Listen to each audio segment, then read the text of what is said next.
Welcome back, everybody. I'm Jay. He's Maddie. This is Yankee and the Brit Sports Talk. And today we're going to give you a Yankee and the Brit first. Maddie and I together are going to give you our top 5 betting lines for the NFL.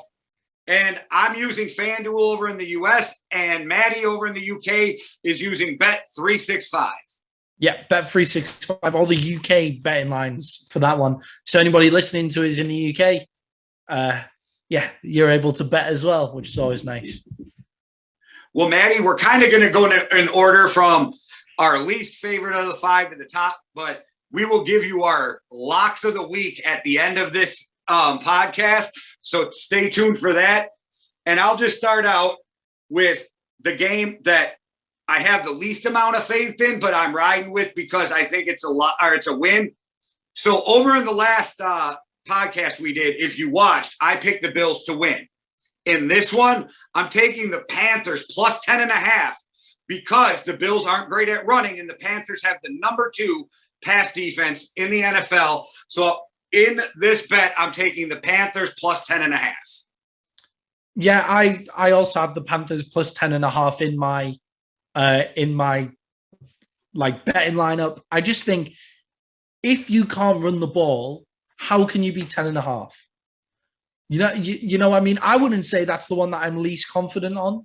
Like that's up there for me. But yeah, we've got 10.5 on Bet365 as well for the Panthers, and I picked the Bills to win as well. But I'm picking the Panthers to cover the spread. Getting 10.5. Is that right? Have I used all the right lingo there? You have, sir. You're nailing it. For your first time dealing with the spread, you're nailing it. Yeah. I'm fearful of if the Bills get rolling, they can put up points in bunches and coming off a game that probably pissed them off. But I just think with that pass defense, and we all know Carolina is going to have to try to run the ball and eat the clock. So 10.5 seems a lot. And there is a rule in Vegas. In a high point spread, take the dog. Yeah, definitely. In a high point spread, take the dog. And that's kind of what I've gone for with my pick, with one of my picks here. I've got the Saints and the Bucks. I'm taking the Saints plus 11 for that one. I see the Bucks as favorites in that one, but the Saints have had the Bucks number for a while. It's a divisional game. There's COVID around. Brady doesn't seem to function against the Saints as well since he's moved to Tampa. And I've got them plus, I'm taking the Saints plus 11 to cover the spread in that one as well.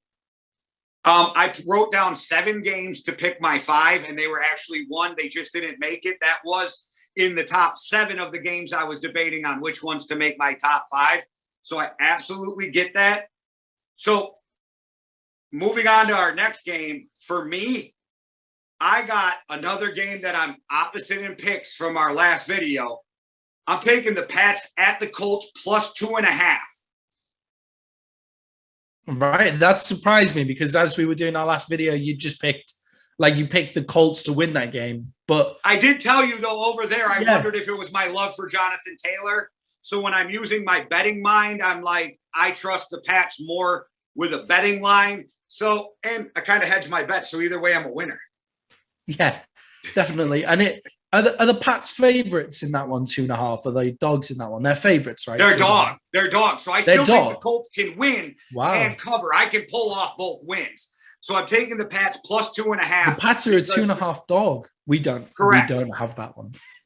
Okay. If the Pats were a 2.5 dog, I'd be definitely considering it. I haven't really gone for that kind of play with my bets. I've gone for those massive ones where I just don't see them being as huge as that. But wow, the Pats being a dog, that's surprising. This is why I felt like it was a safer bet, because as somebody who thinks the Colts are going to win, I do not think it'll be a blowout. I think it'll be a close game. And 2, the Pats absolutely could win this game. So a close game, I still win, and a Pats win, I still win. So I feel like I got to hedge my bets on both ends of that game. Yeah, definitely. Again, I want to move on to now one of my better picks. I've got the Falcons plus 9 against the 49ers. Now, I've picked the 49ers to win this game, but when we were speaking about it, it's very obvious that you can see the Falcons winning it as well. So the Falcons plus 9 against the San Francisco 49ers. Now, on this podcast, if you've been watching, if this is your first time watching because you're into all the betting scene and that kind of stuff, but if this is your first time watching, we don't rate the 49ers as much as a lot of people do. And I don't trust the Falcons enough to pick them to win, but they're good enough to stay within a touchdown, I think. You got balls, my friend, because if you watch the last podcast, I picked the Falcons straight up to win this game because of my gut, but did not have enough balls to put it on the betting line because, again, I could see the Falcons losing by more than 9, even though I picked them to win. So you got more balls than me. But moving on to my third pick, I'm riding with the Chiefs -3 at the Chargers. So you think the Chiefs are going to beat the Chargers by more than 3 points? Yes, sir. I picked the Chargers to win that game, so I'm not going to put that as my as a betting line for me because I think the Chargers. If you didn't see the last cast, we disagreed quite a lot. We disagreed a lot more than usual on a lot of the picks. We argued about a see punter. it happening. Yeah, we did. Strange. It was a strange podcast the last time. You could see the Chiefs blowing out the Chargers, but you can't see the Chargers blowing out the Chiefs. So I get why you would have it that way around. I just think it's going to be a really close game. And the way that the Chargers are able to attack you in different ways, that makes it close. Like they can run the ball as well. So I haven't got that one in my top one, but that's obviously because I think the Chargers are going to win. The pick that I had at number 3 in my list is the Panthers +5 against the Bills. So we've already spoken about that one, so we won't speak about it anymore. But if you're in the UK, you can also get Panthers +5 against the Bills who can't run the ball. I think that's a worthy pick. The Panthers +5. My next +10.5. Sorry, I saw the 5. Sorry. In the UK, you get them +10.5. If it was +5, I would be probably riding with the Bills. But yeah, you get them +10.5. It's quite a big point spread. Another team that I was surprised that are also +10.5 are the Giants, and they're playing the Dallas Cowboys. They're +10.5. Now, the Cowboys' offense has not been clicking at all, and as much as I think their defense is going to drive over them, the Giants, I just think this could be a really low-scoring game because I don't think with the amount of pressure that's on this game, and we were talking about it in the last podcast, the amount of pressure that's on this game, I don't see the Cowboys kind of rising to that, and I think they'll play down to their opposition, which we've said a lot of the time, and they'll still win, and I still think they'll win by a touchdown. But 10.5, they're kind of too tantalizing odds to get. Did you put them on your list, or is that just a bonus pick? No, that's my number 2 pick. That's okay. That's what I'm making sure. Yeah. My number 2 pick, Titans -1.5 at the Steelers. I definitely think the Titans win by more than 2 points. So that's my number 2 pick for the week is Titans 1.5 over Steelers. Yeah, if you've seen my power rankings over the past couple of weeks, you know I don't trust the Titans without Derrick Henry. Derrick Henry. I keep on going to say Malik Henry because of how involved I got in terms of Last Chance U. But anyway, but yeah, I don't trust them that much. But I definitely don't trust the Steelers. I would have to trust them more to see them beat the Steelers by that much because you know who the Steelers are. They're down dirty and they'll keep the game close. But if you win, the chances are you're going to win by more than 1.5 anyway. So it doesn't really matter that much, does it? No, but Maddie, what do you got for your number 1 lock of the week? Right. I was surprised that this team were a dog, if I'm being perfectly honest. And the way that the other team plays and the way that their quarterback situation looks at the minute, and there's a bit of turmoil at that quarterback situation. Hold on. I'm taking the... Can I guess? Go for it. Wait, are you going Bengals Broncos? No, not Bengals Broncos. Okay. I'm going the Washington football team +7 against the Eagles. Ooh, okay. I think it'll be closer than that. I think like I picked the Eagles to win this game more out of wanting the Eagles to win this game than anything whatsoever. And I think if I'm thinking really, the Washington football team should be favorites in that game. They play more solid football. They don't beat themselves as much as the Eagles do. And the way that the Eagles are looking at the minute with the whole Gardner Minshew situation, they'll try and beat themselves before they even hit the field. And I was just so surprised that the Washington football team weren't favorites in that game. That felt like I had to take it. And Washington football team +7. All right. I don't think that's a bad one. And I think that Riverboat Ron is a way better coach than Sirianni also. So that goes right into yours. For my lock of the week, for every reason you just said about betting lines on Washington, I'm taking the Bengals +2.5 over the Broncos, because if you're going to give me the Bengals and points, I got to take it because I think the Bengals are going to win that game anyway. I can't see why the Bengals would be +2.5. I can't see a singular reason. It's just, I think with that one, I trust the Broncos to run.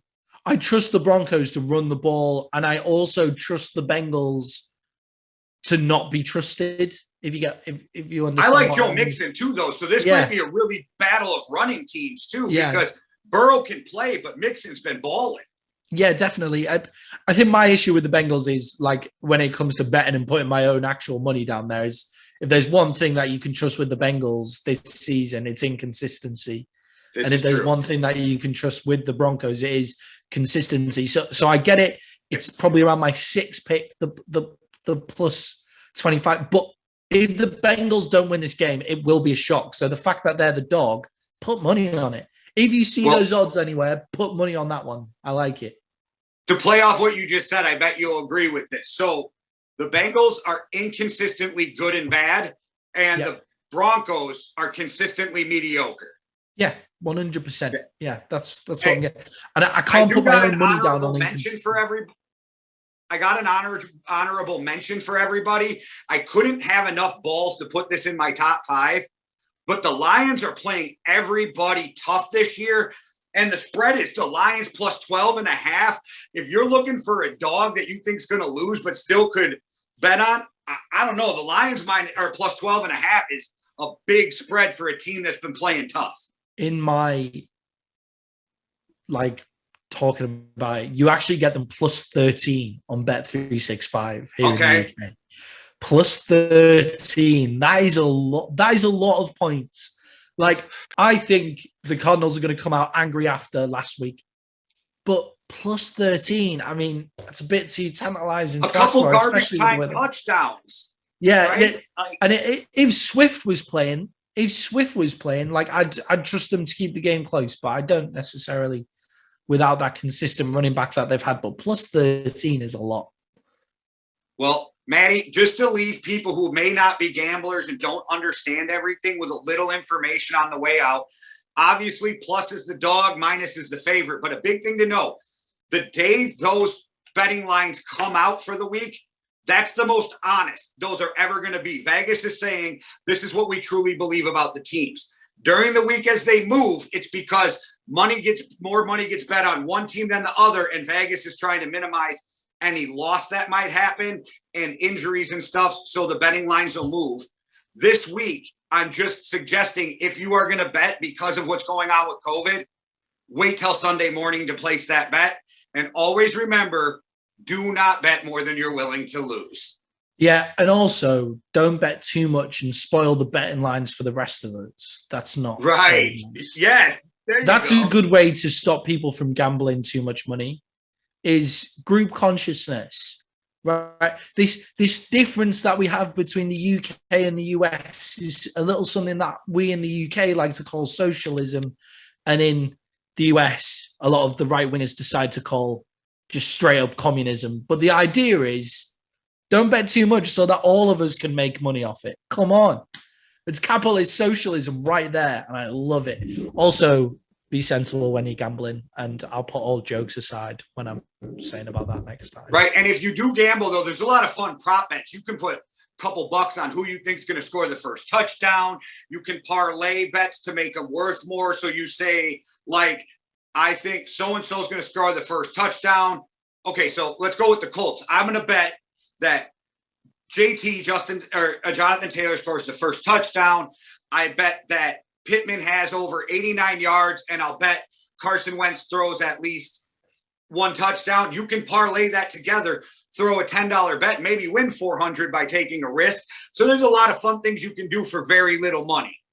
Yeah, also a good bet that we're talking about is the fact that as much as we're saying plus 13 is a big spread, I also wouldn't shy away from putting a bet on Kyler Murray to have 400 total yards or something like ridiculous like that.